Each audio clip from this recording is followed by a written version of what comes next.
Question करते हैं। Two ideal batteries of EMF V1 and V2 and 3 resistors R1, R2, R3 are connected as shown, है ना। ये circuit दे रखा है। पूछा current in R2 will be 0 if, है ना, मतलब V1 V2 और ये रेजिस्टर्स के बीच में क्या रिलेशन रहेगा जो R2 में करंट पास नहीं हो। ठीक है। अच्छा, अब जैसे इस सर्किट को आप देखें तो, है ना, रिलेटिवली सिंपल सर्किट ही है ना। इससे कहीं ज़्यादा कॉम्प्लिकेटेड सर्किट्स आप कर चुके हैं अभी पहले। पॉइंट ये है कि हम जितना एफिशिएंटली इसको कर लें, है ना, वो बेटर है, क्योंकि हो तो जाएगा ही, पर चूंकि एग्जाम में आया ये क्वेश्चन, तो कितने कम से कम टाइम में हम कर सकें, पॉइंट वही है। ठीक है।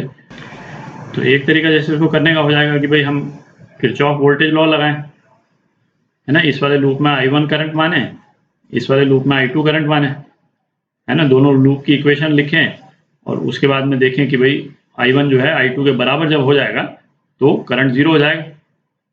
ठीक है। तो एक तरीका तो ये हो गया। अच्छा, दूसरा तरीका हम ये कर सकते हैं, जैसे प्रिंसिपल ऑफ सुपरपोजिशन लगा सकते हैं कि V2 को 0 कर दें, V1 के कारण करंट कैलकुलेट करें, है ना, थोड़ा जल्दी करंट कैलकुलेट हो जाएगा।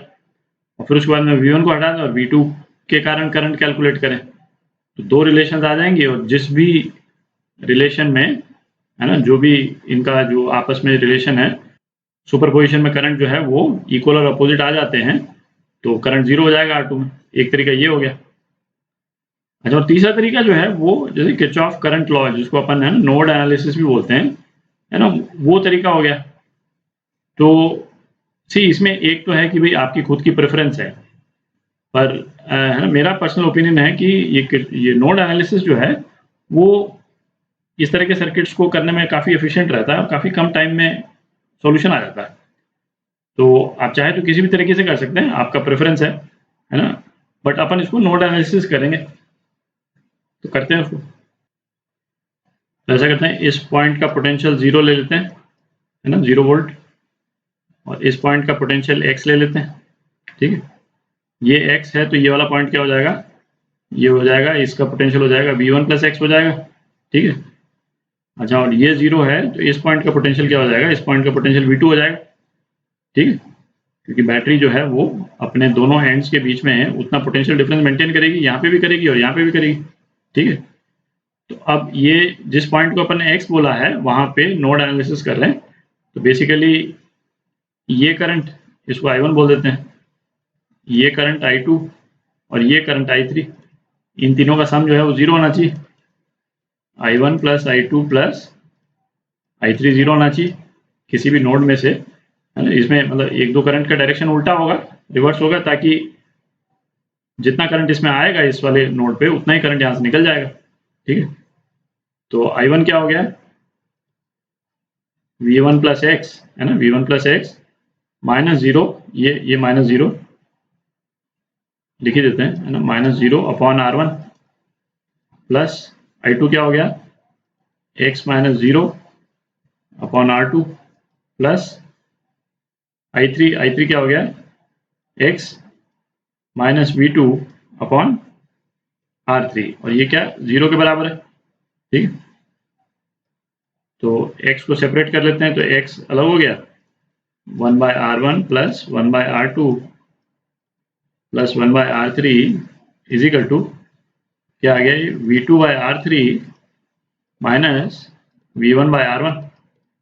ठीक है। अच्छा, ये जो एक्सप्रेशन है ये तो कांस्टेंट ही है ना, इससे तो फर्क पड़ेगा नहीं कि x 0 होता है कि नहीं होता है, तो इसको k बोल देते हैं अपन। तो kx जो है वो ये हो गया आपका, है ना, V2 bye R3 minus V1 bye R1। ठीक है। अच्छा, अपने को क्या, I2 को 0 करने के लिए x का भी 0 होना जरूरी है। x का कोई भी पोटेंशियल हो गया, पॉजिटिव या नेगेटिव, तो इसमें करंट फ्लो कर जाएगा। ठीक है। जो पोटेंशियल ये है वही पोटेंशियल इसका होना चाहिए। तो अपन देख लेते हैं किस किस ऑप्शन में x 0 हो रहा है। ठीक है। पहला वाला देखते हैं, V1 V2 के बराबर, V1 V2 के बराबर हो गया, और R1 R3 के बराबर हो जाएगा, R1 R3 के बराबर तो 0 हो जाएगा। ठीक है, दिख रहा है, राइट हैंड साइड 0 हो जाएगी, तो पहला ऑप्शन करेक्ट है। फिर ये देखते हैं V1 V2 के बराबर, है ना, V1 V2 के बराबर और R1 R3 के बराबर है ना, इसमें भी R1 जो है R3 के बराबर दे रखा है। सी R2 की कोई भी वैल्यू हो उससे कोई फर्क नहीं पड़ता है ना, इसमें 0 होगा या नहीं होगा, आप राइट वाला एक्सप्रेशन को देखें, इसमें R2 कहीं है ही नहीं, ठीक है, तो R2 की वैल्यू पे कोई फर्क ही नहीं पड़ता, तो R1 R3 बराबर V1 V2 बराबर, तो इसमें भी 0 हो जाएगा, ठीक है। तीसरा देखते हैं, तीसरे में क्या बोल रहा है, V1 is equal to twice V2 दे रखा है, तो इसको थोड़ा सा रीअरेंज ये कर लेते हैं, V2 upon R3 minus V1 कितना दे रखा है, ट्वाइस V2, ठीक है, बाय R1, ठीक, तो ये कितना हो गया V2, और ये ऊपर वाला जो एक्सप्रेशन है ये आ गया R1 माइनस ट्वाइस R3, ठीक है, अपॉन R1 R3। तो अब क्या बोल रहा है, V1 तो ट्वाइस V2 के बराबर है, वो तो अपन ने देख ही लिया, अब R1 जो है वो ट्वाइस R3 के बराबर हुआ तो ये 0 हो जाएगा, ठीक है, तो R1 ट्वाइस R3 के बराबर नहीं है, R3/2 के बराबर इसमें शो कर रखा है, ठीक है, तो इस केस में तो 0 नहीं होगा। अब लास्ट वाला केस देखते हैं।